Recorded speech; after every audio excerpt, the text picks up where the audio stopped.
एक छोटा सा गांव था। इसका नाम था कौसर। ये गांव खेतों और दरख्तों से घरा हुआ था। यहाँ की जिंदगी सादा थी। लोग मेहनत कश थे।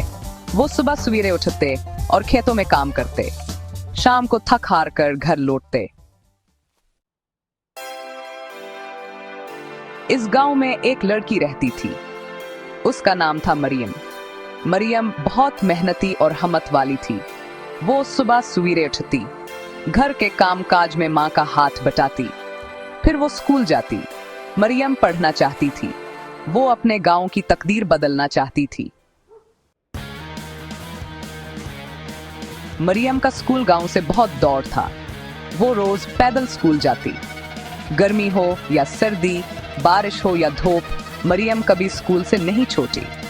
वो पढ़ाई में बहुत अच्छी थी।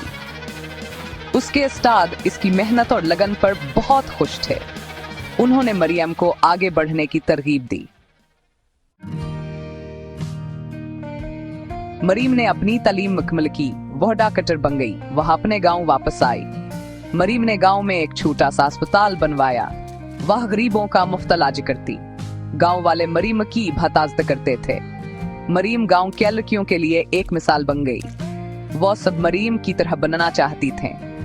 मरियम की कहानी हमें बताती है कि मेहनत आवर हमत से हम नामुमकिन को भी मुमकिन बना सकते हैं। हमें कभी हिम्मत नहीं हारनी चाहिए। हमें अपने ख्वाबों को पूरा करने के लिए डट जाना चाहिए।